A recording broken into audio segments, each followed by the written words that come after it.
subir un poquito más el audio acá. Me dijeron que un poquito más arriba el audio de sala, de podio en este caso, ¿ya? Eso.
Está perfecto.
¿Ya está prendido? Sí, yo le he dicho a ¿Puedo tomar café? Tranquila. Muito obrigada. Vamos, vamos. Vou deixar minha bolsa para pegar um café ali.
Señores y señoras, muy buenas tardes.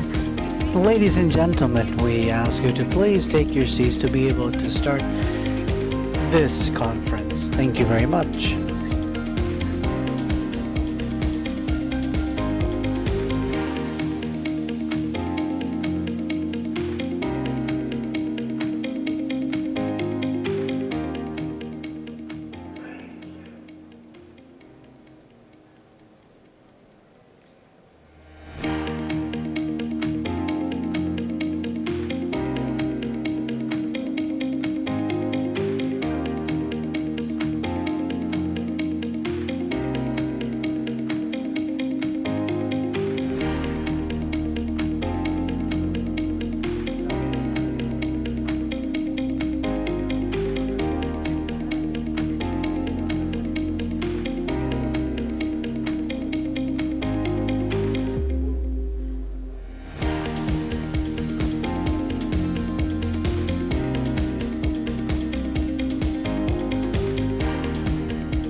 ¿Cuáles son los principales retos que enfrentan Chile, América Latina y el Caribe en materia de descentralización fiscal?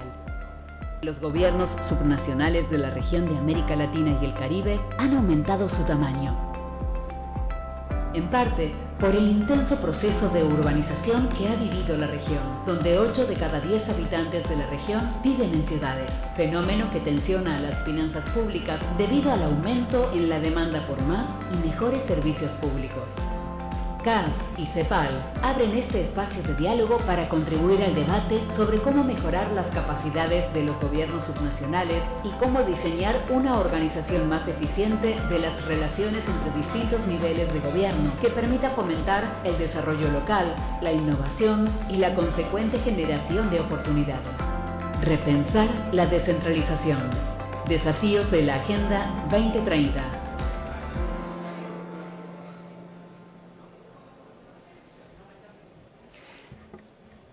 Señora, Ladies and gentlemen,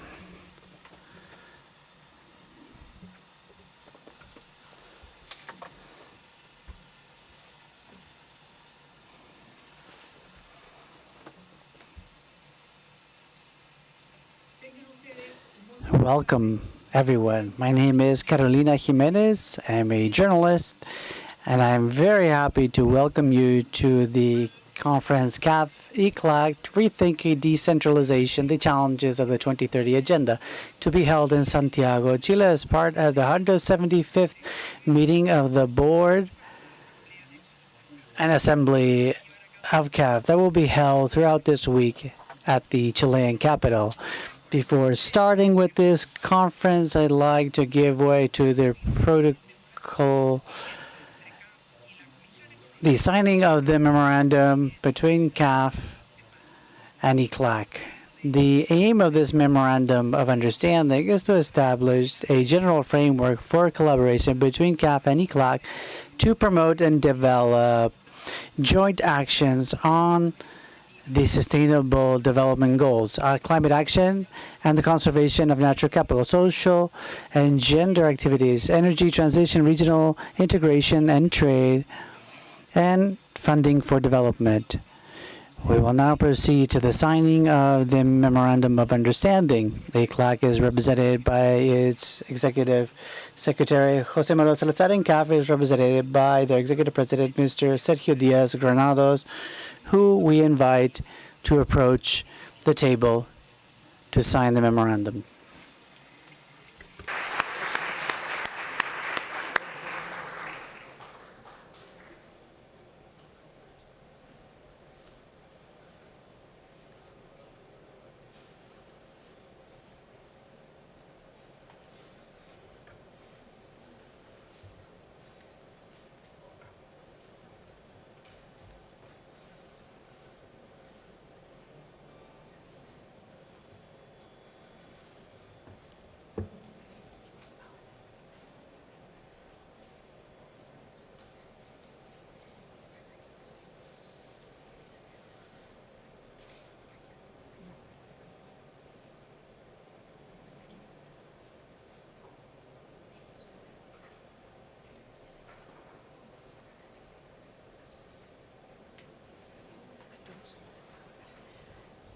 entonces este es el aplauso.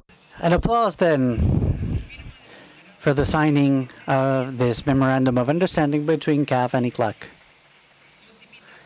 We invite you now.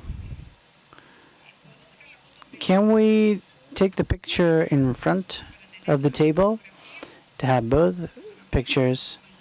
This is a cleaner picture that can be posted on different platforms and that account of the signing of this Memorandum of Understanding.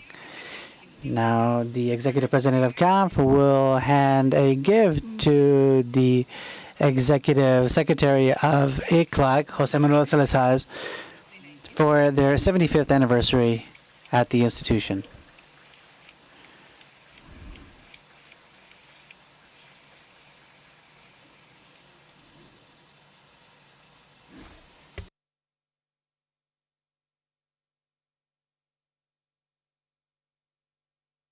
Congratulations for anniversary number 75. We invite Mr. Salazar and Diaz Granados to return to your seats.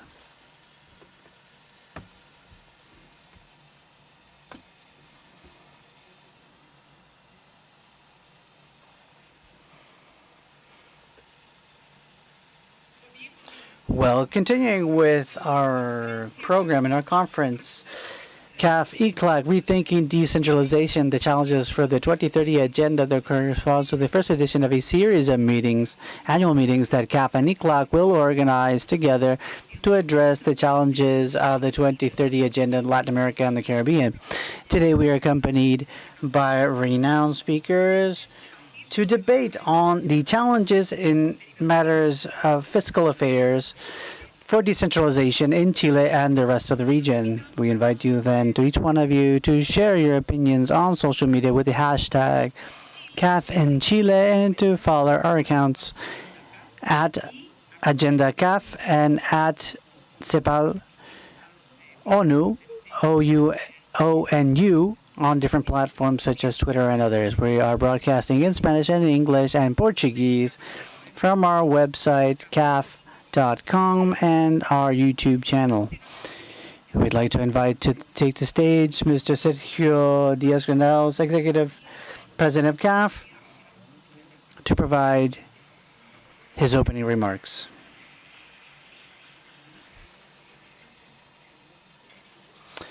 Mr. Jose Manuel Salazar, Executive Secretary of ECLAC, Mr. Nicolas Grau, the Minister of Economy of Chile, Mr. Jose Antonio Campos, the Ministry of Finance and Public Credit Colombia, and Special Greeting to Renata Vergara's Amaral, Secretary of Internal Affairs, Ministry of Planification and Budget from Brazil, ministers and members of the Board of CAF, my colleagues, the Vice President of CAF, Cristina Sanelli, the Vice President of Corporate, Alejandra Klaus, General Secretary of CAF, members of the team, special guests, ladies and gentlemen. Upon entering this building, there is a placard that commemorates the inauguration from Eduardo Frei Montalva from 1966.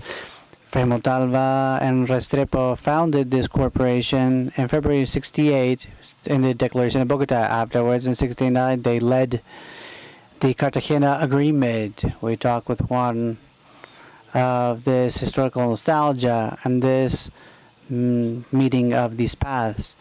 In 1970, Allende and Postana Borrero started this corporation. A year ago, the University of Oxford, the Department of Economic Studies, indicated that this corporation, born in the Andean region of low-income countries, were to have a known instrument that could be for the region to help the issues of integration and development. And with that vision, 55 years ago, CAF was born.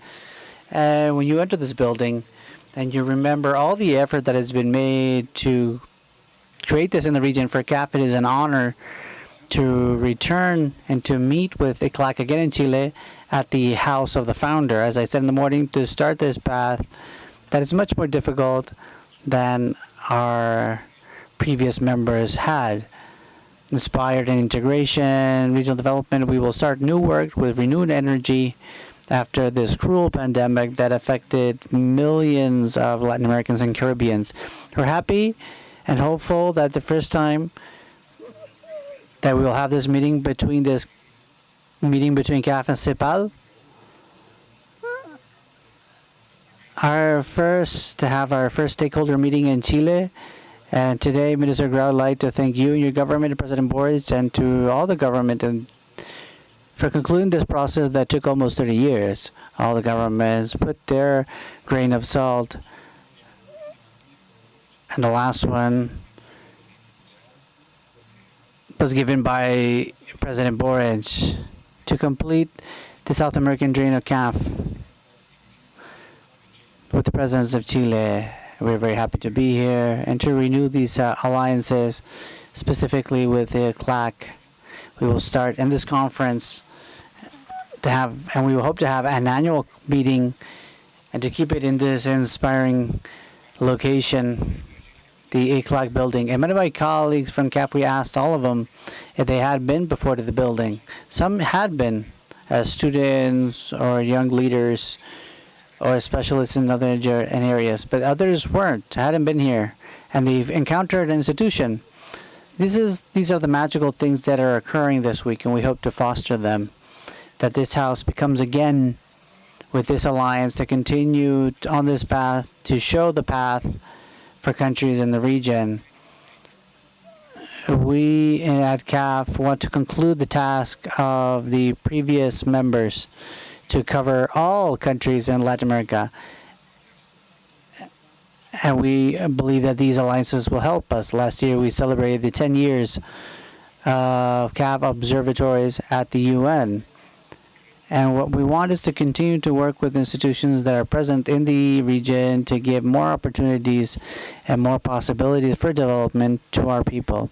Because why a meeting about decentralization, you may ask? And the reason is that in addition that it was an issue that we talked with Minister Marcel, this is one of the key issues for CAF strategy in Chile to reinforce the weight and importance of local governments to solve the challenges of our countries.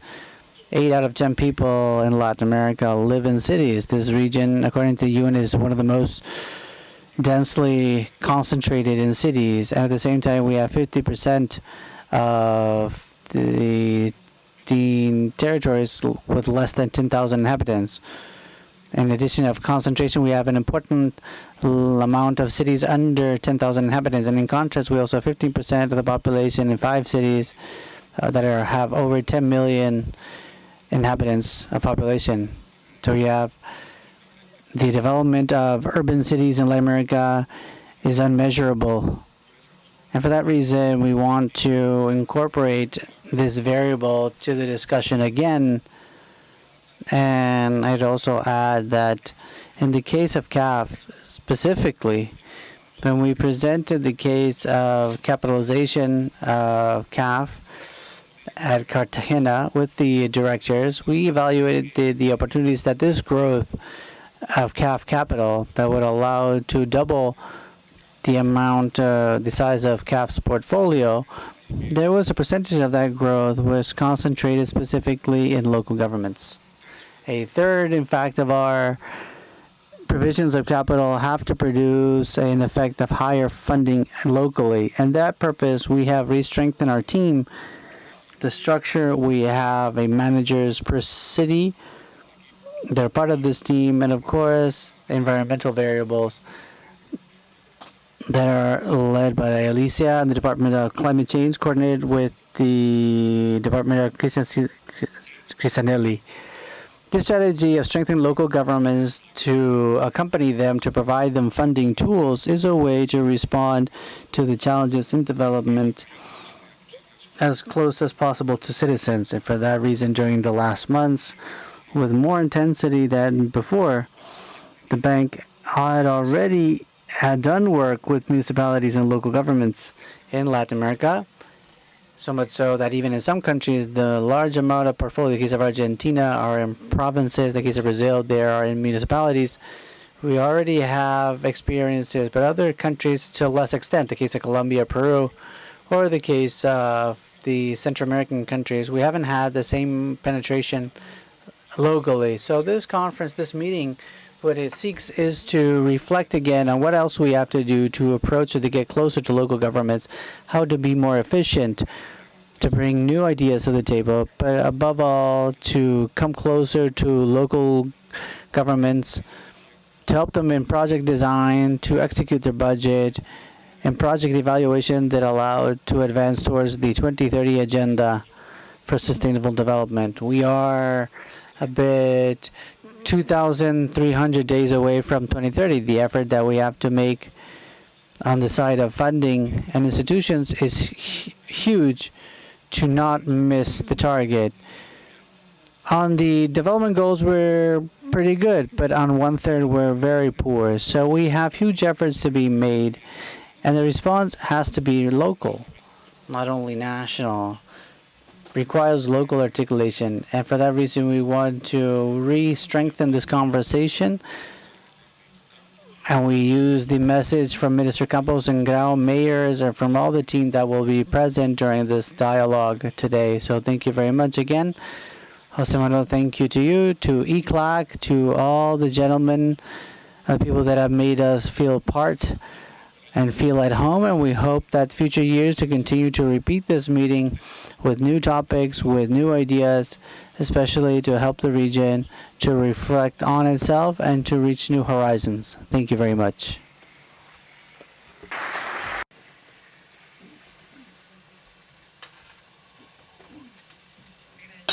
We thank the words of the Mr. President of CAF. Now I'd like to invite Jose Manuel Salazar, Executive Secretary of ECLAC, so he can also share some opening words with us. A warm round of applause for him.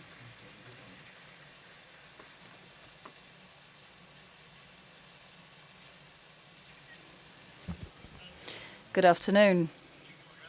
Thank you very much for that generous gift on the anniversary of 75 years.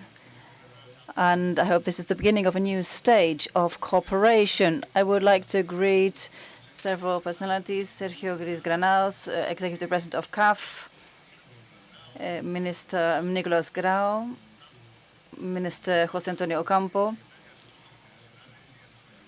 Secretary of International Affairs and Development, Renata Vargas Amaral, Cristiana Sinelli, Vice President, Corporate Vice President of the Strategic Program of CAF, dear colleagues from CAF, ECLAC, the United Nations, Mr. Juan Somavia, José Miguel Unsulza, etc. So many important people here, special guests. Welcome to the headquarters of ECLAC in this joint conference, CAF, SAPEL, ECLAC. I would like to highlight the importance of this alliance that we have formalized with the signing of the Memorandum of Understanding. We are two institutions committed to the development of the region, and we are deciding to collaborate and join our skills, each in their field. Of course, ECLAC doesn't have the financial area, but which CAF has, but they have intellectual capacity and diagnosis, and through this alliance we complement each other. And in a very important moment after the crises that have impacted Latin America, with the enormous needs that there are on so many fields, with so many gaps that were exacerbated by what has just happened and what is still continuing to happen. This is very symbolic, and it coincides with the 75th anniversary of ECLAC. And with this conference, like Sergio said, we would like to try and organize it every year, that we can open space for reflection to improve our work, as well as reflections of policy makers in the region. Centralization, which is the topic of today's conference of tax relations, will be dealt with deeply. And I would like to start my comments with a general reflection. And this is that the balance between authorities and competencies of the central government, with different government models in several territories of the country, is central when we talk about the quality, efficiency, and the balance of power in the governance of a country. This is something that I highlighted a lot in the first meeting of the 29 periods of sessions, and it's very important to talk about what we have to do and also how. And this leads us to this kind of discussions that we will have today. On governments and quality of institutionalization depends the support that public policies can move around. And there is a strong tradition of centralized governments for historical regions. Our tradition has been in favor of decisions top-down, despite the fact that there are several efforts been made, some more successful than others, to change that. In an area where technological revolution gives more power and intensifies relations between organizations and in organizations, there is this strong trend to make the structure of decision-making flatter, and democratic governance under this new reality obliges us to govern complexity and networks of empowered people at several levels. It's been very important to look for balances between this bottom-up and top-down in governments. So the conversation about how to manage collective action of local partners empowered in the framework of common goals and also of monitoring, control, and responsibility becomes essential, and not only in the tax field, but practically in all areas of public policy.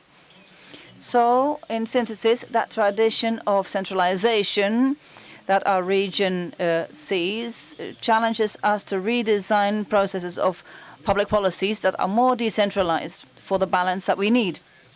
Decentralization processes that have been implemented and that are being implemented are a central factor in the development of the territories of our countries. To make progress in that direction, we have to analyze the lessons that we have learned on the way, so that the processes of decentralization in course can become enriched by these experiences. In consequence, the dialogue of technical exchange with the participation of some of the main players, such as Minister Grau, Minister Ocampo, and Secretary Vargas Amaral, will enable us to learn from historical experiences, such as those from Brazil and Colombia, and the decentralization process in progress in Chile. At CAF and CEPAL, we have wanted to contribute with experience in decentralization, and last year we documented a document together with the IDB, a document of panorama of decentralization in Latin America and Caribbean, financed by the Spanish corporation. This publication that is available physical and digitally became the reference of regional and reference of subnational politics in our region. It presents detailed statistics and comparative at national level and international level on 26 countries in Latin America and Caribbean. Also some first information on Caribbean countries. We have deducted important information. There are 17,282 subnational governments, of which 98% are local governments and 2%, 270, are intermediate governments. The publication has a summary of the historical process of fiscal decentralization, describes the decentralization of the subnational public sector of each country. It documents how participation of subnational governments of the countries in Latin America and the Caribbean have increased by 13% to 25% in 2010. And it has stabilized around 26% since then, which is still below the average of 33% of the OECD. However, the size of the public sector, sub-regional, in Latin America and the Caribbean is varied according to the countries. One of the efforts behind this decentralization is, of course, political dimension, because the number of countries that choose their mayors and other authorities of local governments and intermediate governments in popular elections has gone up.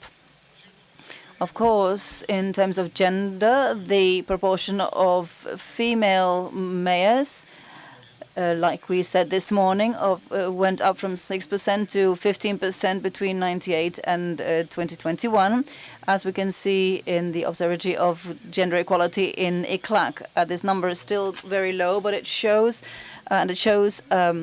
something that we have pending, an outstanding task to reach the Sustainable Development Goals.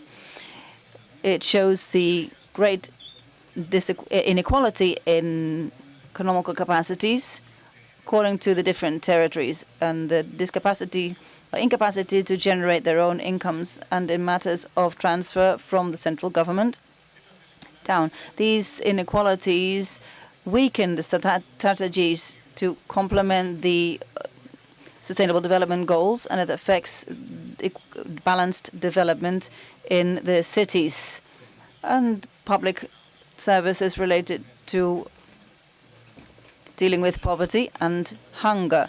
In general, the financing structure of the sub-regional public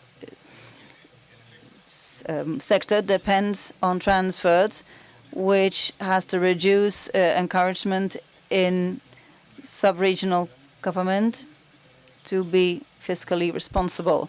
However, important steps have been taken in several countries in terms of subnational fiscal development, thanks to the implementation of responsibility frameworks. In terms of taxes, these subnational governments expense represented in 2009 26% of the expenses in the governments of Latin America and the Caribbean. These expenses are translated into services for education, health, safety, transport, water, and cleaning, among others. However, the majority of subnational governments depend a lot on national governments for transfer, and they represent 56% of the total income, subnational total income. As compared to other regions, this dependence is larger than the subnational governments in Asia, and this is also higher than the average in the OECD countries, where it represents 45%, and in Asia Pacific, where the average is 50%. Only in the subnational governments in Africa, where the percentage is higher than our region. Finally, all these data, of course, are from the study that I've just mentioned. I would like to highlight that fiscal policies at national and subnational level in terms of expenses, income, and investment produce different effects on women and men in terms of distribution. So it needs design needs a perspective of gender, and we have started to study the gender biases, and initiatives have been taken to push for the incorporation of gender perspective in our public policies. And therefore, there is an important field here to discover and to improve. These analyses can be consulted in detail in this study, and it identifies and concludes with some areas and guidelines to improve in the future. And to feed the discussion, I would like to mention 5 which are improvement in efficiency and the impact on public expense, the strengthening of capacity to mobilize resources, transfer systems to reduce territorial inequality, sustainability of the finance sources, and strengthening of the mechanisms of intergovernmental coordination and institutional capacities.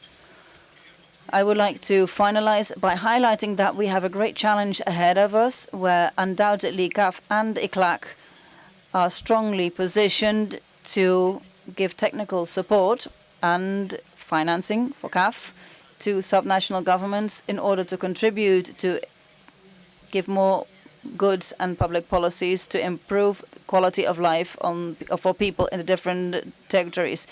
Like Sergio and la CAF have already explained, they have an important record of resources and achievements. I hope there'll be a fruitful discussion and can shed some light about how to advance in these challenges. Thank you very much.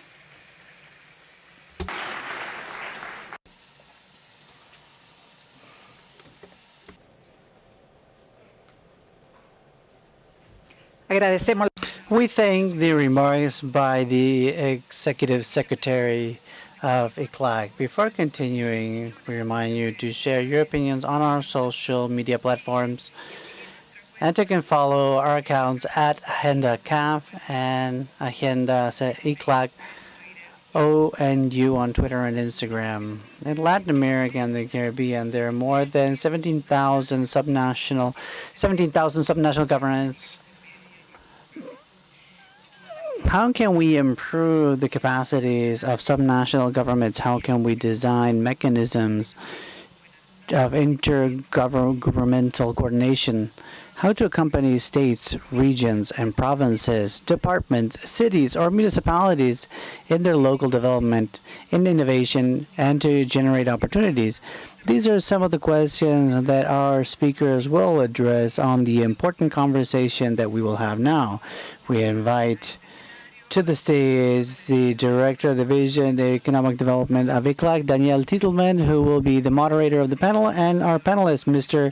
Nicolás Grau, the Minister of Economy and Tourism in Chile, José Antonio Ocampo, the Ministry of Finance and Public Credit of Colombia, and Mrs. Renata Vargas Amaral, Secretary of International Affairs and Development of the Ministry of Planification and Budget of Brazil.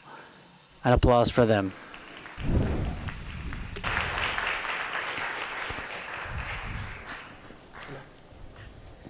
Hola, ¿cómo estás? ¿Cómo nos sentamos? ¿Cómo te dice? Hola. ¿Qué tal?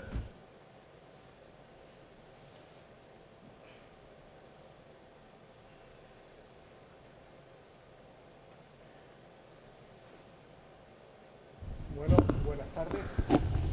Good afternoon.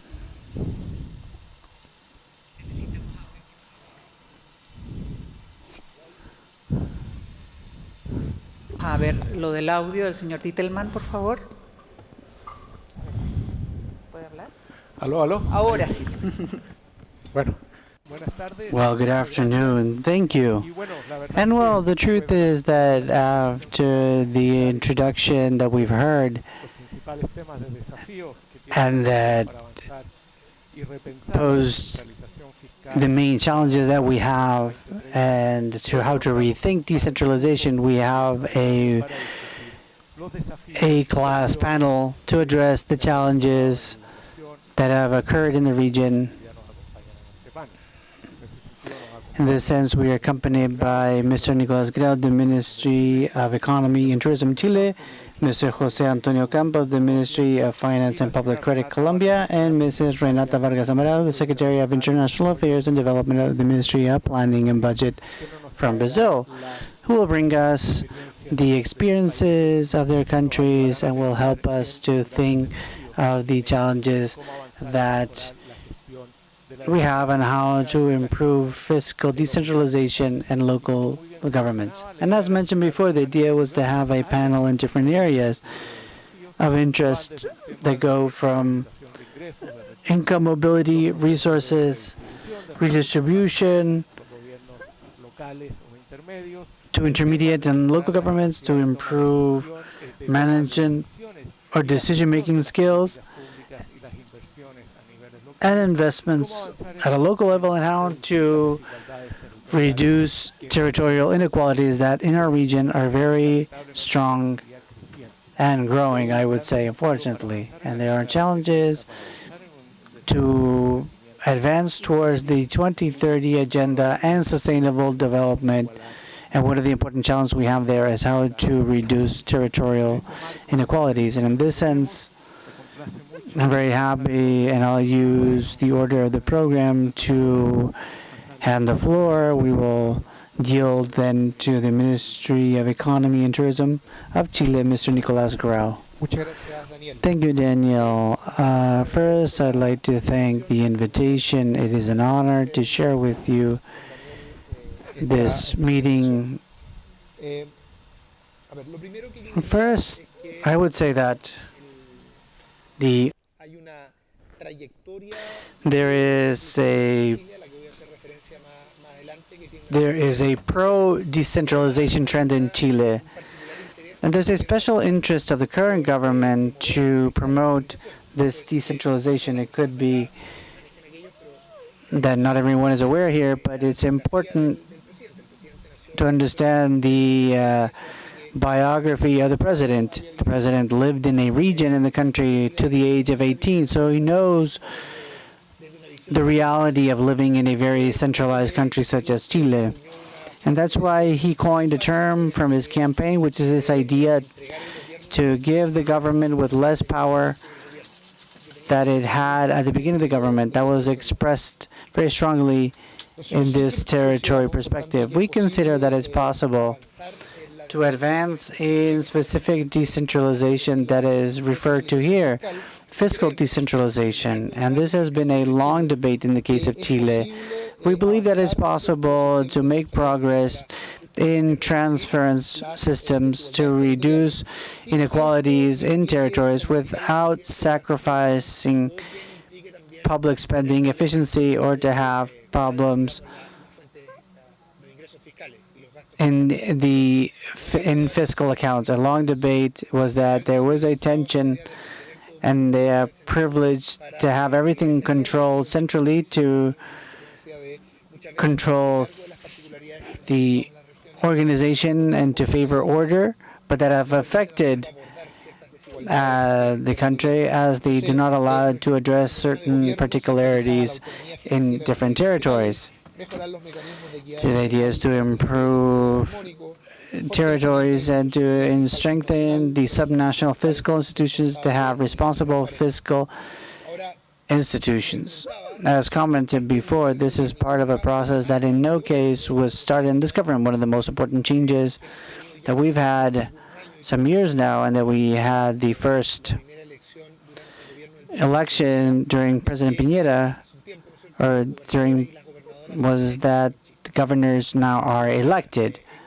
This is a big difference as what happened before, where they were nominated and chosen by the president. So Chile has made progress in political decentralization, but all stakeholders, including those that are at national government, require that there is still work to do, and that is to conclude this process of political decentralization by providing concrete financial tools to have more efficient development and to have a completed process. There are good news that there is agreement on what has to be done. This agreement has been expressed in two moments during 2022. At the beginning of 2023, there was a meeting in Frutillar in the region of Los Lagos, and then a meeting in Antofagasta where different ministers, and also in the case of Frutillar, also had the participation of the president. We talked with governors regarding how to advance in this direction. And I'd like to comment the progress that we've had, I'd say, in two dimensions. The first, administrative advances. There's been a series of commitments led by Minister Marcel and Javier Martinez from Budget, where a series of commitments have been made and that were expressed during the budget discussion that basically provide more autonomy and stop treating regional governments as if they were a ministry. Ministries, we continue to be treated as ministries, yes, with all the difficulties and bureaucratic challenges that entails, but it's reasonable that an elected official, that in the case of the ministers, have much more freedom and more autonomy to be able to exercise and execute their budget. If you see the challenges in Chile recently, regional governments have an important budget, but they're having difficulties to be able to execute that budget with the time and freedom that merits, and that affects their possibility to have economic development. And on the other hand, to complete this process and to make it not depend on the wills of governments, it is part of our government to have a new law that allows to have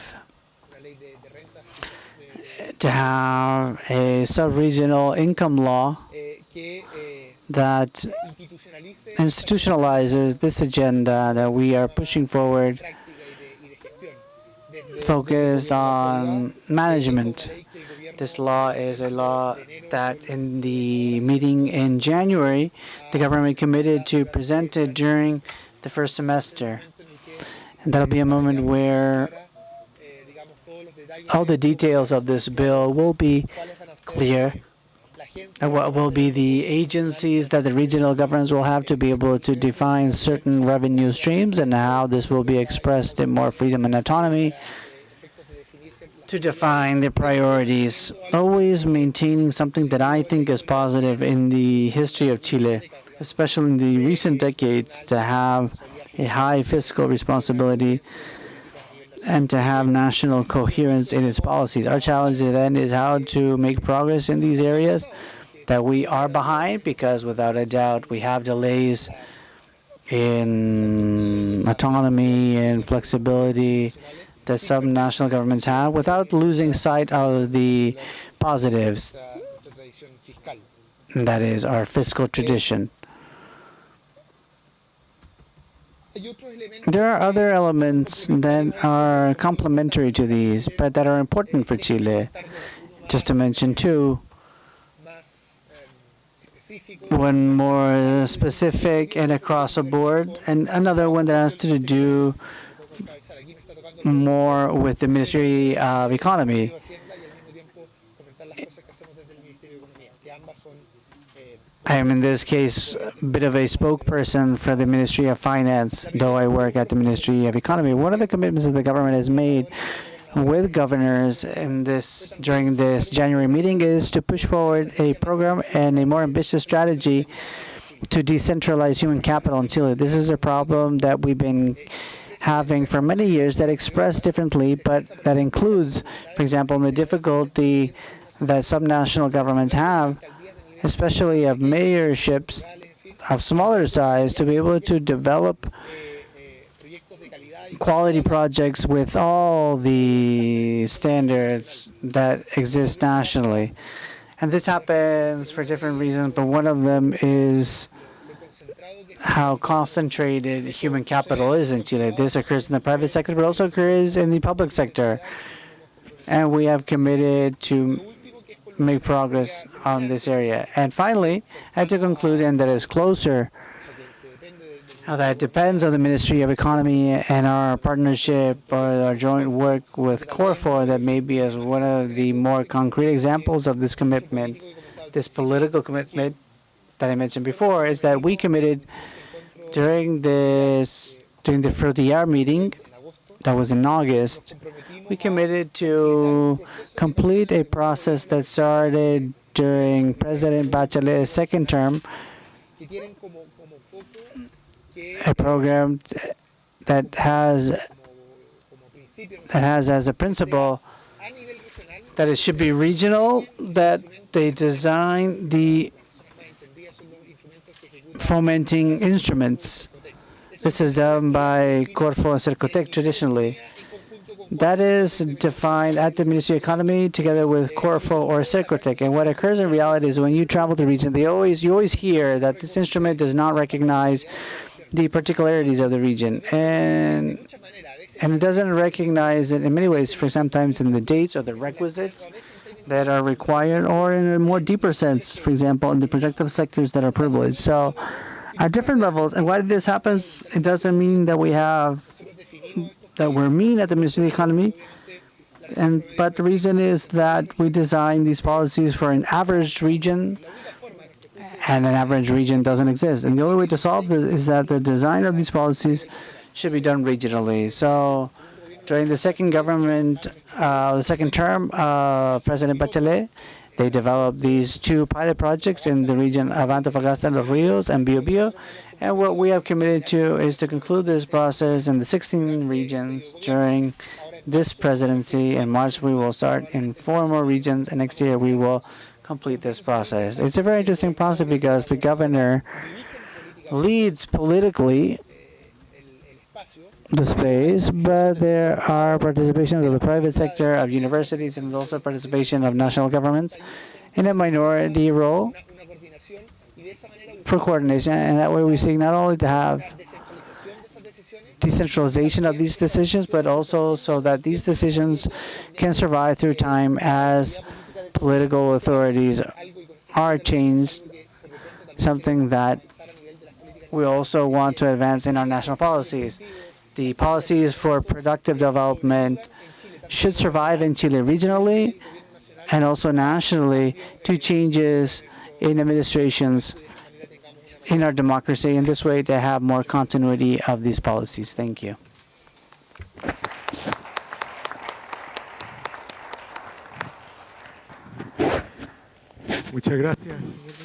Thank you very much, Minister. I would like to highlight 2 or 3 topics that I think are very important to talk about. One is the challenge, how to manage a balance between decentralization and the fiscal responsibility, which is a challenge that is present in all experiences. How do we make progress in a decentralization that's coherent with this challenge of the national policy and tax deductions? What is also important is mobilization of human capital. Centralization is not only financial resources, but also of human and physical capital. And there's a great challenge of how to mobilize this human capital to improve the capacity to respond in regional governments. And third, how the production policies should be able to build from down upwards, because I think these are the challenges of the regions that are very important. I would like to thank CEPAL for all the help that they've given in this latest agenda that I was talking about. Thank you. It's a pleasure to continue working. Now I yield the floor to Minister Ocampo. I would like to tell you that I'm happy to be in this panel and in this house that was my house during 6 years. And I also would like to say that I did something what CAF asked me so that Chile would be incorporated into the CAF, and I wasn't successful. So I am happy that today we are here in this house celebrating CAF, and tonight we will celebrate the official entry of Chile to CAF. Well, this of decentralization is a central topic. The heterogeneity of Colombia makes it essential to have a decentralization process. It's a long story, but when I was here at CEPAL as the executive secretary, there was a forum on this to estimate what fiscal decentralization was of the Latin American countries. And to my surprise, after Brazil and Argentina, we were the country most decentralized in the country. So other countries that were officially federal, such as Mexico and Venezuela, were more centralized than countries with a more centralist tradition, like Chile. And Colombia was federal once. We were federal during several decades in the 19th century, and then since 1886, the federalism was stopped, and it was slowed down at several moments in history. When we started in the 20s and 30s, last year the country was centralized, but from the 60s onwards, decentralization came back up, and that was materialized in the election of mayors and governors, and law on tax reform, territorial tax reform, that I participated in as a young economist in 1983, and then especially with the Constitution of 1991 that established a very strong decentralization principle in Colombia. And, well, it's funny because outside this tax structure in the departments and municipalities in Colombia, there is not a transfer legally or constitutionally, it's a participation in national incomes. It's called the National System of Participation. So the departments and municipalities have the right to participate in national taxes outside their territorial tax structure of regional and departmental taxes or municipal taxes. que es una especie de impuesto a las which ventas some kind locales, of local sales tax el in the manejo de municipalities, los and management monopolios of the de licores y de monopolies tabaco, of que es beverages, alcoholic departamental, beverages, and unos tobacco. impuestos especiales a vehículos que se les dio en And esa special ley de taxes on 1983. vehicles Hay una estructura, given by this las law in regalías 1983. mineras y Royalties, petroleras, que mining todas and son de petrol orden, royalties, which are local en all Colombia. local in Es Colombia. decir, existe una So there tributación que también es is importante, tax y de system that's hecho very estamos important, trabajando and we en are currently working en on un proceso de revisión de a toda esa process estructura of tributaria reviewing territorial this que esperamos territorial tax presentar system, which en we el hope segundo to semestre de este submit año para in the aprobación second del semester Congreso of de la this year to be submitted Debo to the decir, Congress of the digamos Republic. que eso So se refleja pues this is reflected digamos de distintas maneras y hay in distintas different ways instituciones, and in digamos, different que apoyan, institutions that ese proceso. support this process. Digamos, se refleja por el hecho It's que reflected by the formalmente la fact that educación y la formally salud, pues, education sobre todo la and educación health, es de carácter, especially education, descentralizado, hay is todo tema de, decentralized, digamos, de transporte, and incluso de, debo decir, de algunos servicios públicos. Una cosa curiosa some de public historia de Colombia services, es que the history of Colombia, even in the centralist period, several public policies were municipal. Bogotá, Medellín, Cali, the Caribbean had electricity companies that were municipal, and they still exist. So let's say that centralism never was totally successful in Colombia, despite certain important trends. Now, in the development plan, in under discussion in the Congress, it was approved by the Congress of the Republic, and there is now a structure of territorial plans that have to be approved at department and municipal level, which is comes from the 1991 Constitution. So this development plan is quite decentralizing and is reflected in different areas with great emphasis on reducing regional inequalities. So which is expressed in education for the departments and for the poorer departments and municipalities, and also access to healthcare, and the plan for tertiary areas in terms of access to technology. There's a special plan for support to the regions, and also some instruments that come from the past, which is the PERET regions, which are municipalities with armed conflicts and that have special support plans from the national government. Well, this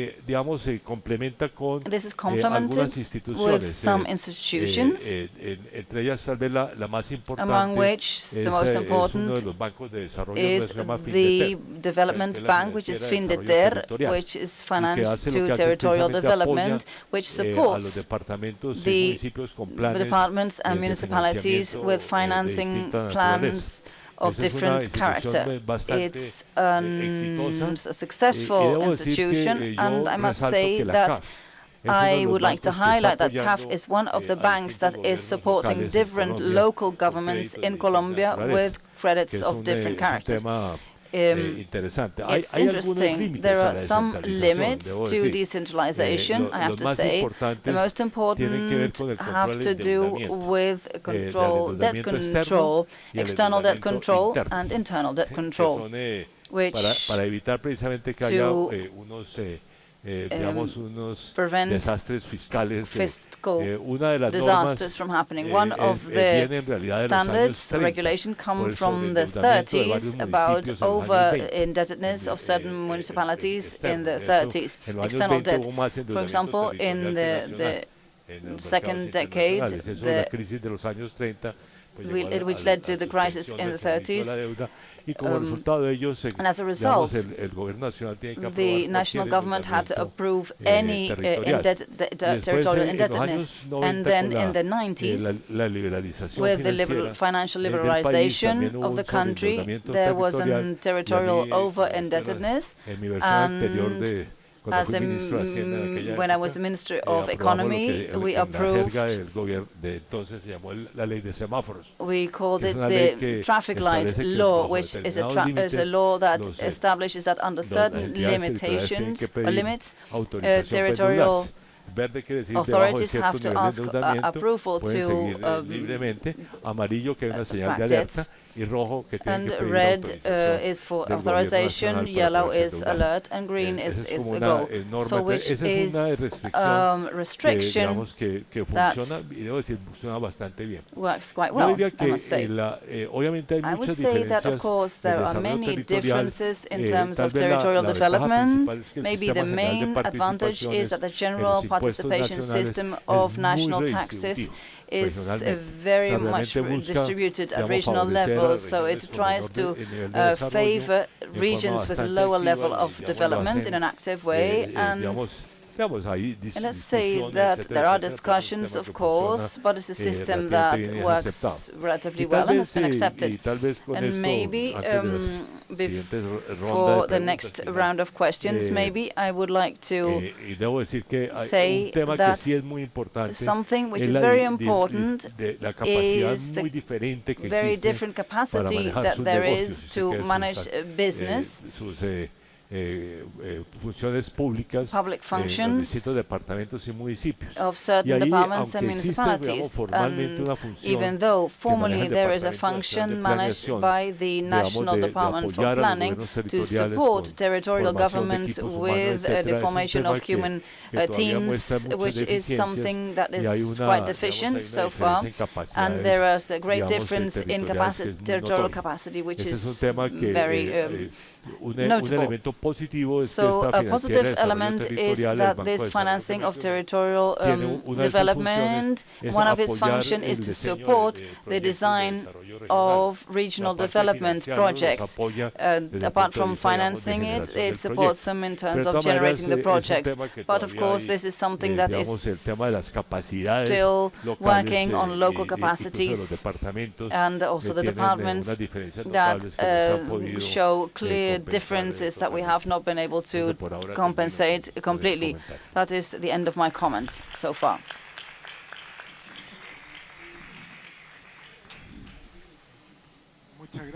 Thank you very much, José Antonio Ancampo. I would like to briefly highlight certain things that I think are very important that you propose. First are the institutions, the importance of the Constitution of 1991 to give a strong decentralization signal, how decentralization is incorporated in the Constitution as a strong signal of a political strategy, I think is very important. A second institutional element, which I think is very important as well, and maybe we can go deeper into that, has to do with the idea that it's not a redistribution system or distribution system, but a participation system. So the right to have access to tax resources of the national government and not just a distribution formula. I think that is also something different in terms of the perspective of the role of the process of decentralization. And the counterpart, of course, is the development plan that have to be approved by the Congress and that need a decentralization component.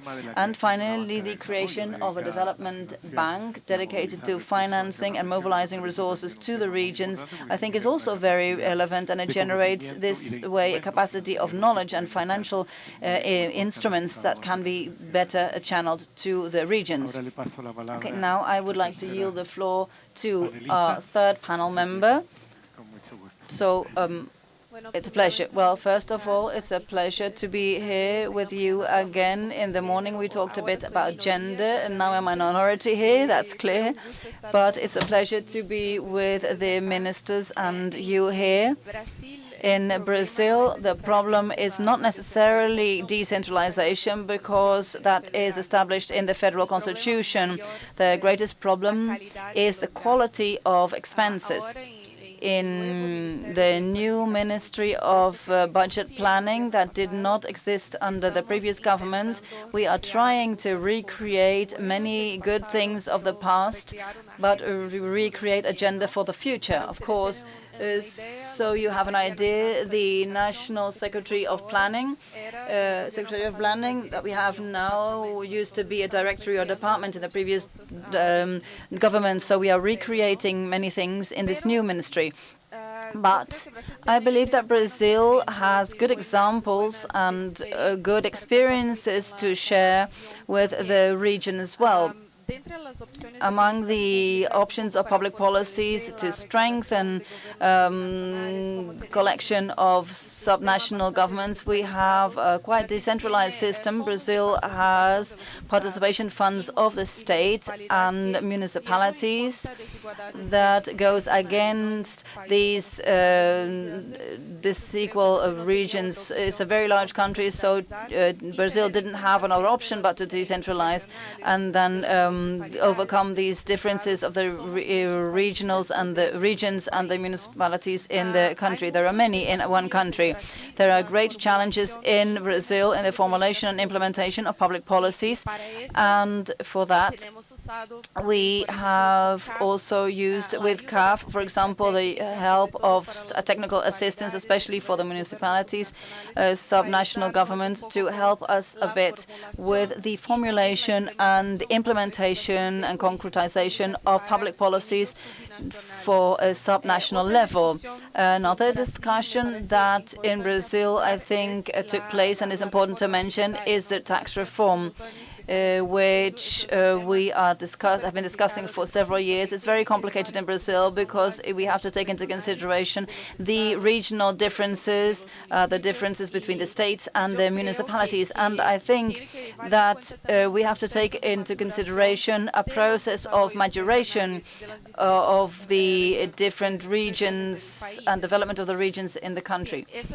That is a total priority for this government to push through the tax reform, which could solve many of the problems, constantly taking into consideration the regional differences of the country, of the size of a continent. When we talk about opportunities that countries of the region have, when we think a bit more at regional level, an example that I think Brazil can contribute in that sense, which works well in the country, to reduce territorial inequalities for differentiated tax collection per region. In Brazil, we have regional development funds for the northeast, center, east, and the south, and these are development funds that create credits for works for the private sector. So, for example, we have the Development Bank of the Nordeste and of the Amazon, and these are private credit operations, and they're not public, and it works very well for these regions of the country. These are funds that are constitutional funds. So, for example, we have wind farms in the region of the Nordeste in the country that have been made possible by these funds, by these credits subsidized by for the private sector, coming from these regional development funds. I think that that can be a good benchmark in some way for other countries of the region. It's a model that, considering all the difficulties that Brazil has because of all the differences that there are and the size of the country, but still works, and it could maybe be a good model or at least an idea for benchmarking for other countries of the region. And now to talk about opportunities to promote technical assistance, the countries, so they can contribute to the promotion of more inclusive territories, production, totally sustainable and smart. In Brazil, we're very clear, and we have very clear, problems here of technical training to elaborate or prepare projects and good projects, subnational projects in the municipalities, in the states. And in my secretariat, we have external financing by banks and development agencies. And I talked about this morning. We are developing projects to train women, mayors, female governors for projects to create external funding projects so that we can train them to create good projects. But this is also extended to, of course, men and all the representatives, subnational representatives who want to present good projects. So we have this planning of technical training this year in Brazil, and in the next years, constantly in line with the pluriannual plan in Brazil of that last 4 years that we will start implementing in 2024 until the end of 2027. So we are connecting this agenda with the agenda of the future to give models also to the next governments and plans and portals that can be used in a more transparent way and with a bit more efficiency or efficacy for the country. Another important point in matters of technical assistance and technical training is that banks we're using the banks a lot in this at the beginning of this government is awareness raising for Agenda 2030. So we are integrating the sustainable development goals in everything we do, in the budgets, in planning, in external financing, and so we're integrating that 2030 agenda, which is very important for the president, for the minister in terms of climate change, gender equality, diversity, race diversity. So we're working and we are looking for help to integrate and raise awareness, these public managers, for the agenda, 2030 agenda, which was a bit left aside by the previous government. And we have 2 or 3 more points before I finalize. We are also working a lot on territorial planning with regionalized plans connected with the 2030 agenda, but with management markers in the pluriannual plan that are a bit clearer or more determining for all the topics on the agenda for the Sustainable Development Goals. One more thing we would like to work on from the beginning of this year is to train municipalities so they can participate and train public municipality consortiums, considering the differences between the more than 5,000 municipalities in the country. And to finalize, in Brazil, public policies are quite decentralized, starting from the Constitution of 1988. It is a constitutional pillar in Brazil. We need to qualify expenses. That is something that we are working on very seriously. We've been working on this from the beginning of this government, but we also feel that there is a lack of planning for the future with clearer targets, and in that sense we're looking for support of international work experiences to help with this process. The 2/3 of the companies are 2/3 are private, and 1/3 is or public expenses. Sorry, is federal. 1/3, and 2/3 are regional.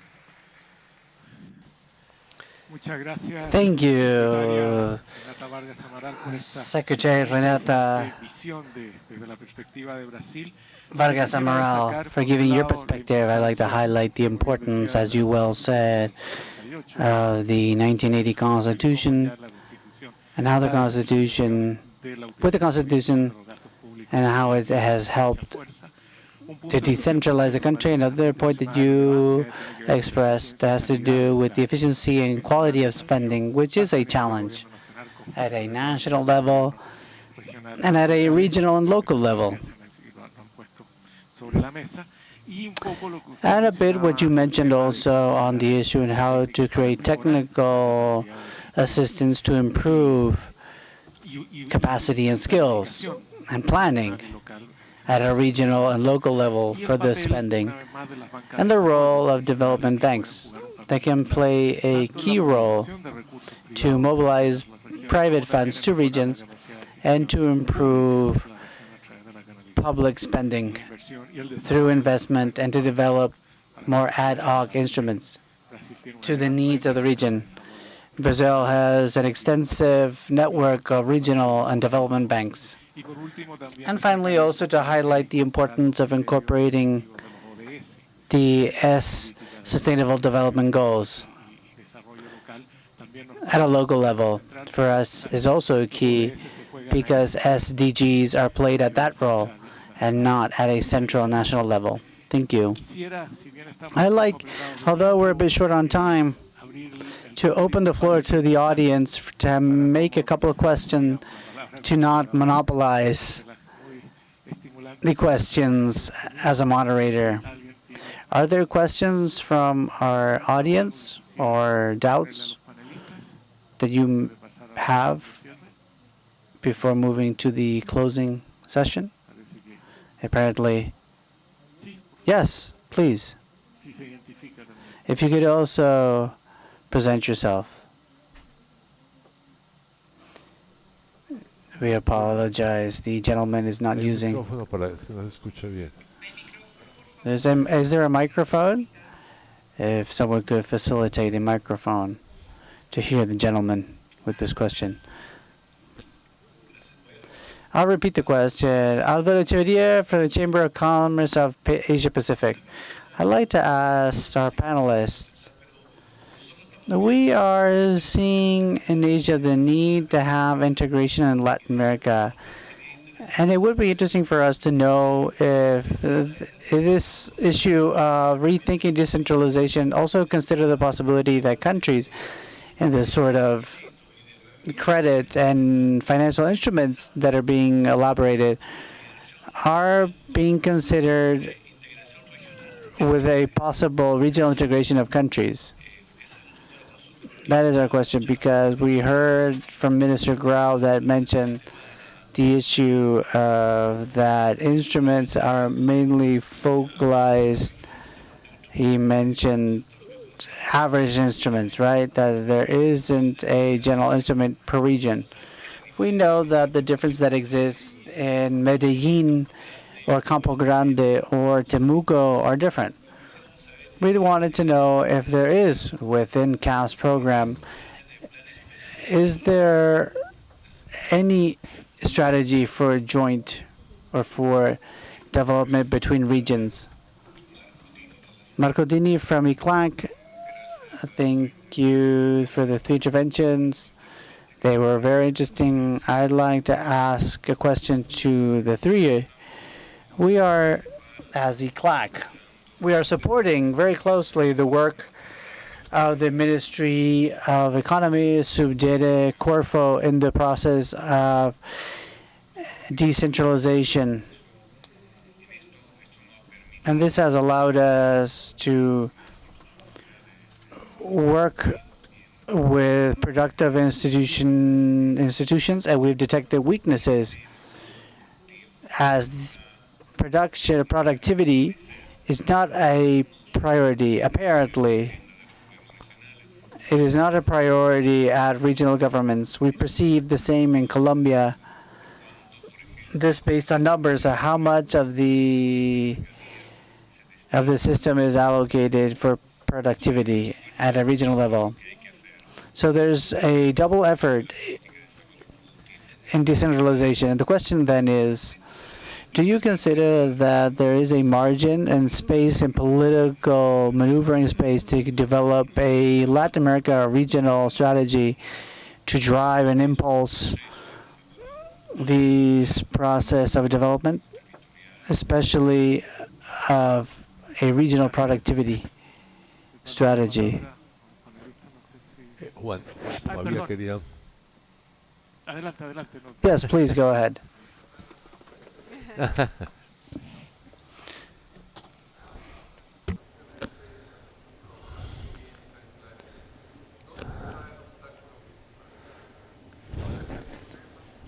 Sorry, we cannot hear the question. The gentleman is not using a microphone. Thank you. We couldn't hear much the question. We can repeat it. The question is, well, No, allá, Juan. ¿Qué pasa?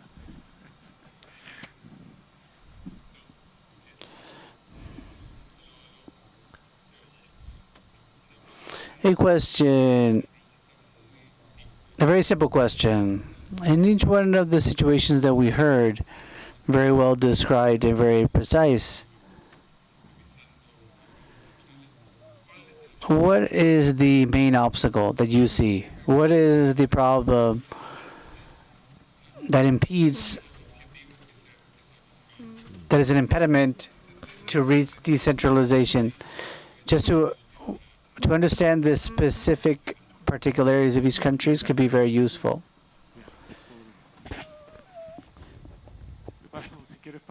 If it's okay, we could start now on the other side.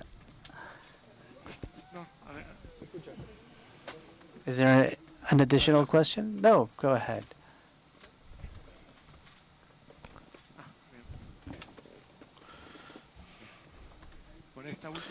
With this last question, due to time, we will conclude the round of questions from the audience. Good afternoon. Thank you to all panelists. My name is Rosa Caroga, consultant of the 2030 Agenda. The words of the executive secretary depressed me, without a doubt, because we are 1/3 of progress of the SDGs.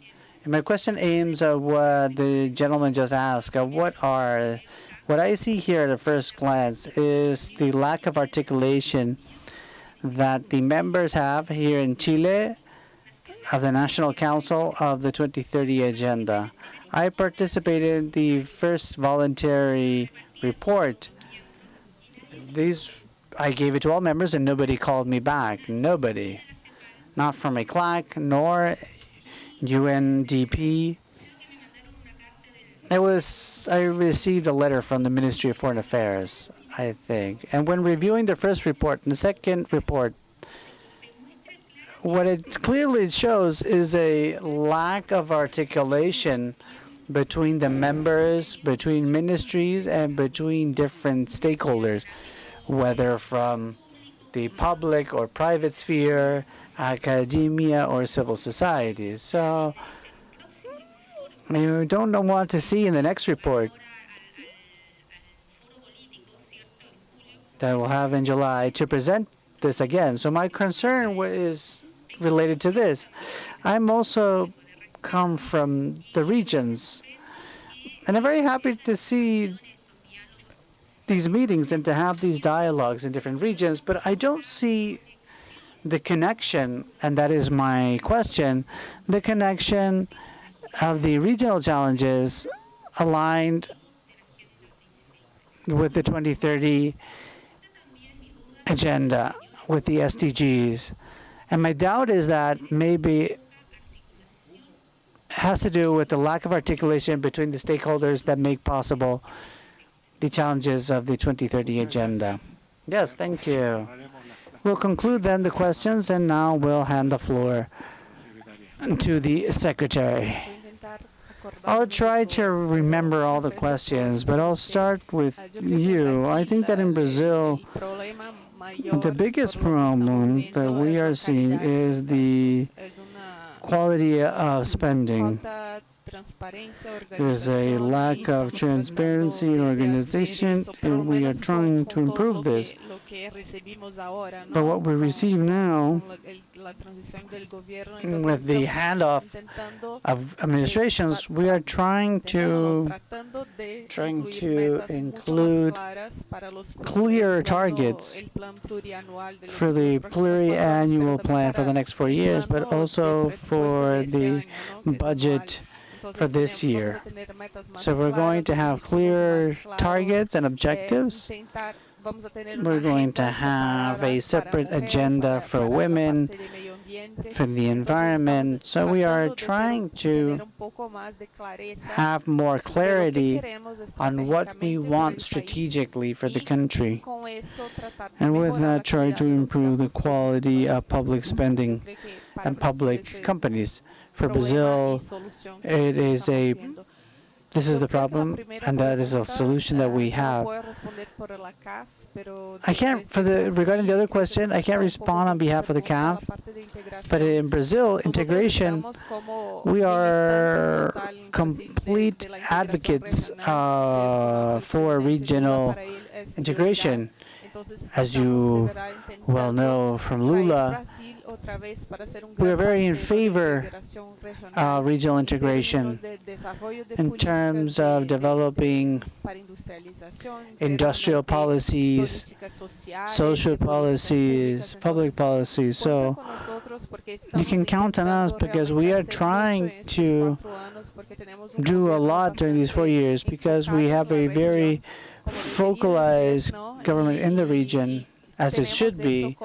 And we have that as a very clear mandate from the president. So we are all trying to participate more actively and to be advocates for the region. I think I've answered at least 2 of the questions that were made.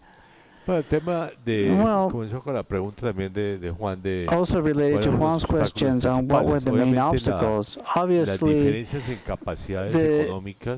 differences in economic capacities that depend on the relative development of different countries. The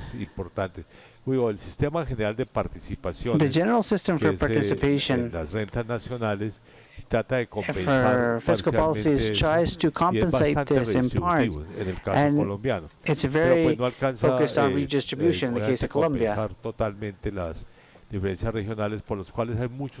And there are many plans to support poor regions or municipalities.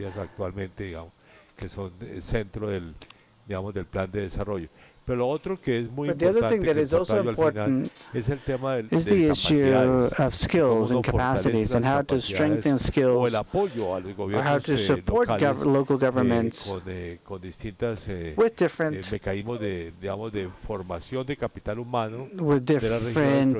human capital programs, but also with institutions. For example, universities that can support poor municipalities. Colombia has a very decentralized university system, public universities, and public universities that are very decentralized. And the issue of productivity is that in the Colombian case is a bit farther behind in terms of decentralization, which has public policies have been more focused on social policies. But that now, there's an idea, especially there's more interest now on how to strengthen productivity in the country.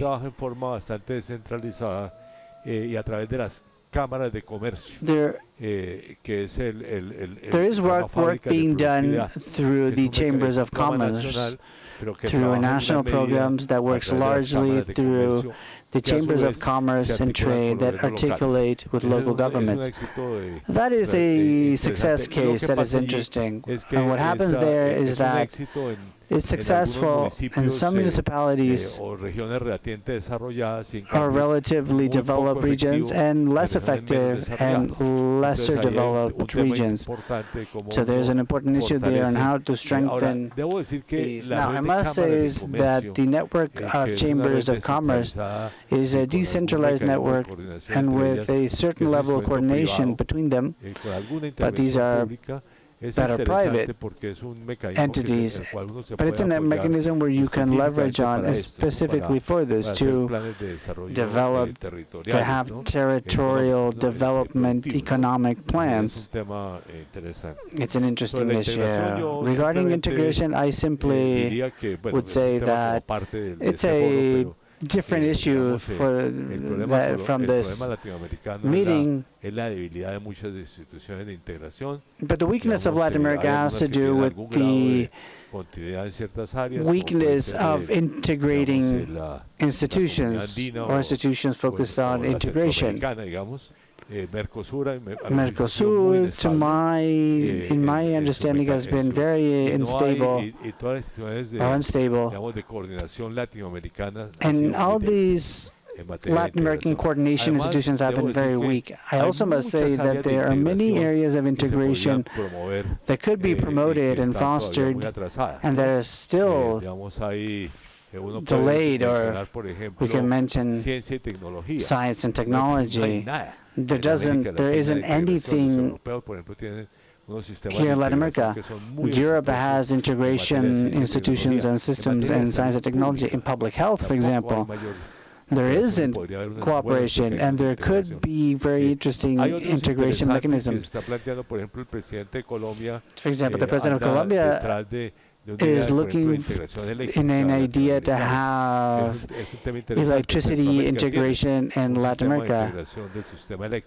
Central America has this, and the idea to have a Latin American network to integrate electrical grids could be, anyway, well, even the roadways or highways or road networks with our neighboring countries, we all understand or know each other, but there isn't a vision to integrate these. So, the issue of integration, especially at a regional level, is very weak or non-existent in many areas, and in trade, more or less, it works in investment, but in other areas, there are still weaknesses because there have been ruptures or disruptions in integration processes. The most, at least in most of the areas of possible cooperation. We now yield to Minister Grau. Regarding the four questions, I'll try to answer them from a corner that will be interesting. Regarding the integration of countries and connecting them with the decentralization process in Chile, I've seen there have been many conversations with governors in Chile. There has been an interesting process among the regional governments that are looking for integrations. I think, for example, of the regional governments of the north that each have different projects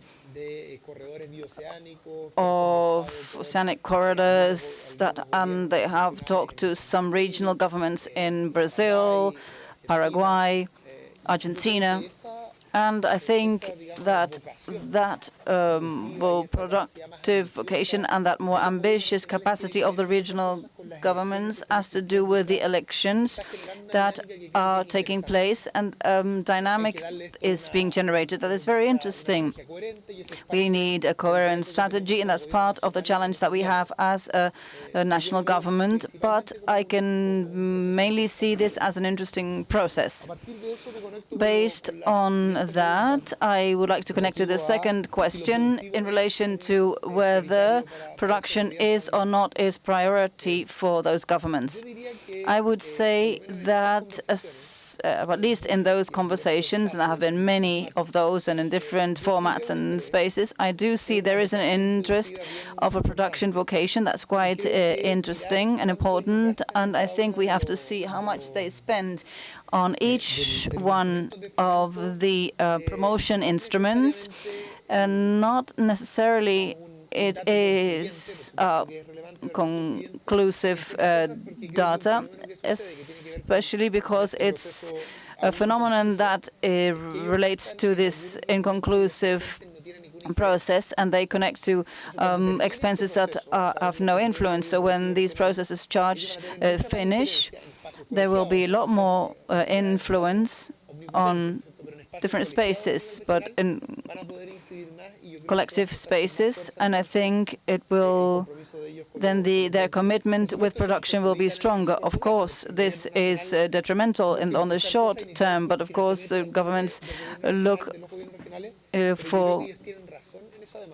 because the municipal governments need support from the regional governments, so to have more influence on the instruments where they put their financing on. So I think that we can see more clearly when we finalize this process. And the last thing regarding the sustainability goals, I have no time to go into detail, but I think everything that the government is doing regarding the stimulation they're giving to science and investigation technology, which we are increasing this year by 13%, and we have cooperation between different ministries, and that will, of course, make Chile advance in these indicators. So then, of course, we have this discussion on the SDGs, which is focused on the goals. I think this is an advance in civilization, but we also have to talk about production. How can we manage to go into that direction?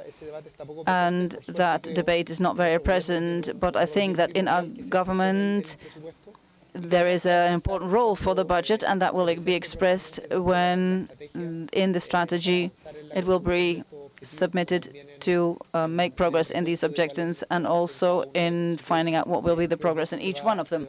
So I think that this will be expressed more clearly, and then I think what the commitment will be of the government in that matter. Thank you very much. Well, I would like to ask for a warm round of applause for this panel, for the members. And now we would go to some brief words. Thank you very much, Mr. Grau, Mr. Ocampo, and Secretary Maral and Manuel Titelman, for this interesting dialogue at such high level. We know that Minister Grau has to leave because he has a busy agenda, so we would like to thank him for accompanying us here this afternoon. It's been his support has been very important, and his contribution to end this first conference of CAF and ECLAC in the Assembly of Shareholders of CAF carried out in Santiago. We will go to the end session. We would like to welcome Cristian Asinelli, Corporate Vice President of Strategies of CAF. Well, hello, good afternoon to all of you, ladies and gentlemen. I would like to repeat my thankful for the Executive Vice President of this important space of to create knowledge around decentralization, but also around the Sustainable Development Goals of the Agenda 2030 Agenda that our work team has been developing for a long time. Special thanks to the Executive Secretary, José Manuel. As our President said, we feel at home, and we're very thankful for this collaborative work with you in this special environment. And I'm convinced that this conference about decentralization in our region has been very fruitful for everybody who is here and all those who are looking at us online. And I'm sure that this will be a starting point in this process of building knowledge that we are carrying out together with CEPAL, and that clearly was connected in some way in this memorandum of understanding that we signed a few minutes ago to be able to go deeper into looking for solutions for the region. Thank you very much again, Minister Grau, who is leaving, Minister Ocampo, Secretary of International Affairs, Renata Vargas Amaral, for her participation, Daniel Titelman, for moderating this dialogue, which I think was very fruitful. A special thanks to of the directors of CAF who are participating here. I can see the director for Argentina, for Bolivia. Why? Because in some way, like the presenter said, all the directors of CAF are present here in this special occasion in Santiago de Chile, where we are carrying out our board of director meeting and our assembly, and where we also have a series of activities, 21 activities with more than 1,200 people who have signed up to participate from yesterday to Friday in different activities related to gender, impact on economic development, leadership, youth leadership. Right now, at this very moment, we have 4 activities in parallel. This seminar with ECLAC, 1 seminar with the private banks that are in a seat in the board of directors is being carried out right now. A meeting with female mayors of Latin America and the Caribbean, and some of the directors are in the audit committee. So we have distributed ourselves in different, spread around different activities. And now we are in this historic moment where we are having our 177th meeting. And like Mr. Ocampo said, this part of the process of negotiation, but that finalized with the political definition by President Boric. We visited him and Minister Grau and Minister Marcel to tell them about the need for Chile to be part of CAF again as a full member. And then a year later, now we are in that dream that we shared a year ago, already doing activities concrete, and this will be materialized tomorrow in this very building, where we will have a board of director meetings where Minister Marcel will participate as a full member, and where we will actually approve projects that we are carrying out with Chile. This work that we've been doing of decentralization, we want to increase the role of local governments in planning and regulation, in decision-making, also came up in some way in the debate, and the quality of public policy making, the capacities that each one of those local governments can have. And the work proposal that we've been making with CAF from social development and water and recreation is to improve those tools and the capacities so local governments can perform their functions in framework of consensus, which we think is very important to do the work that local governments do. I would like to highlight 3 examples which I believe illustrate this work that we've been doing. First, a network of biodiversity that we have created, which is an initiative that seeks to generate spaces for dialogue with local governments and exchange of experience that seeks to generate and share good practices around nature, preservation of biodiversity at city level, and that in 2022 we've carried out in different cities of our member states, in Argentina, in Paraguay, in the Dominican Republic, in Ecuador, and we made regional closure with the 21 countries that are part of CAF in Ushuaia last year, at the end of last year. And this year we will continue with these meetings. We will have one in Puerto Varas here in the south of Chile. We'll also have a regional meeting where we will take the mayors of the region to Rome, where we will talk about environment and climate change because of an initiative by the Vatican. We have some experience in different countries. One of our side events at this moment is the regional meeting of female mayors. There are 14 female mayors of our countries talking about what we were talking about in this morning with the presentation of President Michelle Bachelet and the debate that took place between different women leaders who are carrying out their activities in different fields of administration. And a third point, which also came up, and I think the Secretary of Brazil highlighted this very well, which is related to integration. As for Brazil, integration for such a large country with 9 frontiers, if I'm not mistaken, frontiers with 9 countries, is very important. And the work that we can do as CAF in the frontiers, in the borders, is a contribution to this work that local governments are doing and the work that we've been carrying out at the borders of Colombia and Venezuela, and the strengthening of the relationships to improve connectivity, space for trade, and also the quality of life of the people who live around these borders, along these borders. So these 3 examples illustrate the work that we've been doing.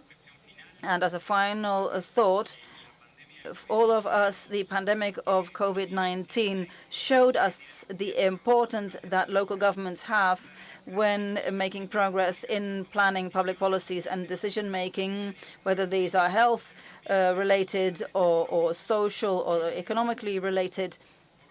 Why? Because basically local governments are those that have that sensitivity to be so close to the citizens, and they know what they need, and they can convert this into public policies, always of course in accordance with the national and district and regional governments. And another thing that came very clear is that this has to be done through dialogue. We can't do this. There's no other way to do this than through dialogue. We saw this in very important issues such as climate change, distribution of vaccines, distribution of people around the borders, and this places us in front of new regional challenges, a new scenario. And this new scenario, I believe that we have to develop this all together with this different national institutions and governments and local governments. So that's why this event on decentralization is so important, to find innovative solutions to old problems, local solutions to global problems. And I think events like this one that push through the debate and discussion to improve public policies is very important, and that together with SAPAL, ECLAC, we will continue working on those in the framework of this memorandum of understanding this week with CAF. Thank you very much. Thank you very much, Mr. Cristian Asimele. Now I would like to yield the floor to the host, José Manuel Salazar, Executive Secretary of ECLAC. Well, thank you very much. I spoke very long at the beginning, so now I will be very brief. Especially, I think, undoubtedly, we have had a very enriching dialogue. For me, frankly, the topic is more installed, and I understand more details. And what we've heard about from the 3 authorities and ministers sheds us lots of lights, and that many topics were talked about. So I think maybe as a final reflection, undoubtedly we still have great territorial differences in Latin America and the Caribbean. In previous decades, these fed migration from the countryside to the cities, people who were looking for better life conditions because of the lack of employment and quality of life in certain regions. That has improved a lot. It's very interesting to see this association between politics and development. Of course, we've heard how in many countries no elections took place, and now there are elections for mayors, local governments, authorities. This is also part of an interaction of political processes where the local actors become empowered, which is a way to develop with functions of public policies and local policies, and at department level. That, of course, demand from the central government opportunities, financing for the private sector and for public policies and investment, etc. And in that sense, we've heard how fiscal frameworks, tax frameworks, and regulations have been implemented in Latin America. We still have a long road to run, but we've made important progress. So I think the solutions that were mentioned, capacities, of course, because the more capacities there are at local level, in political and local level, and also the government and in the stakeholders, will be able to make it better policies. Education, when you think of professional education, one of the reasons why young people go to the bigger cities, and remember that Latin America is the most urbanized region of the world. I think that has to do with this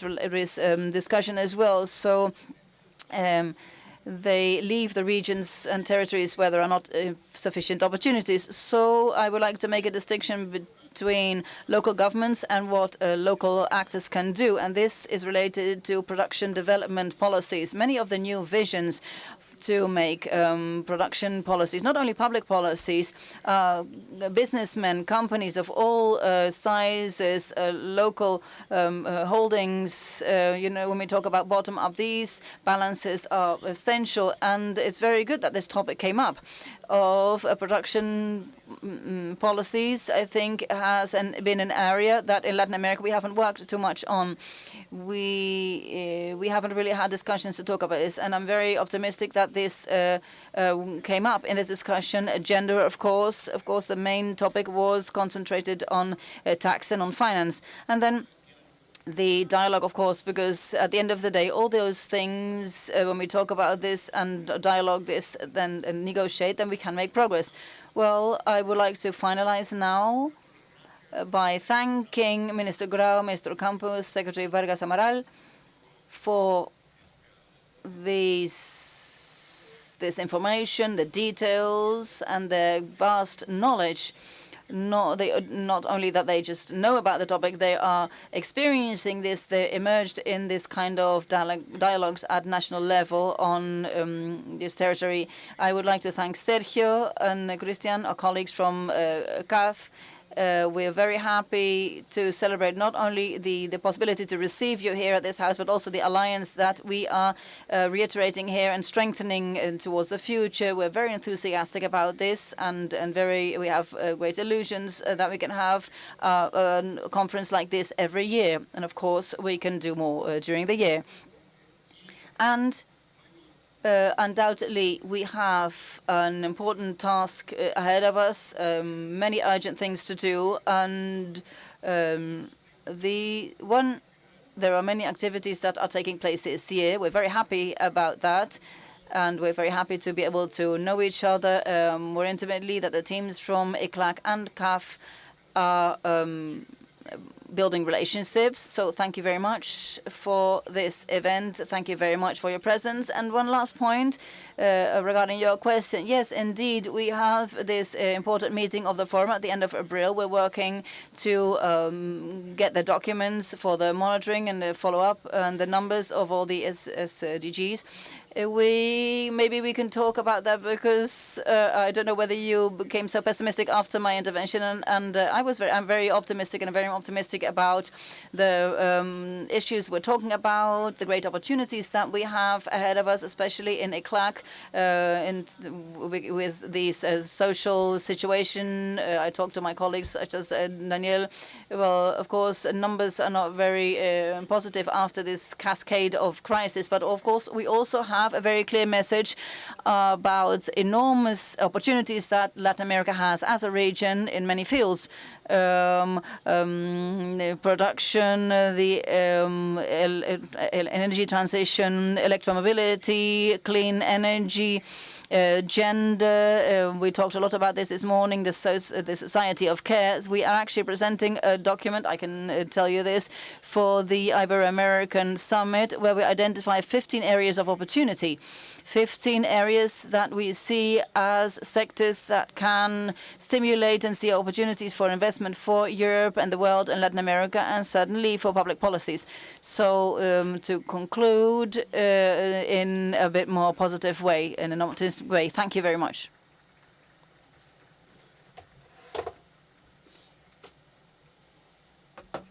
Thank you very much, Mr. José Manuel Salazar, for your final words. And on behalf of CAF, the Development Bank of Latin America, and ECLAC, we would like to finalize this conference. We would like to sincerely thank you for accompanying us here today in person, and all those who are following us through streaming. We would like to remind you that if you want to see us again, or part of the interventions, or those of the afternoon, or if you missed one or two, you can see them again on our website, caf.com, or on our YouTube channel. Have a good afternoon, and we will be seeing each other further on. Have a good afternoon. Thank you very much for being with us.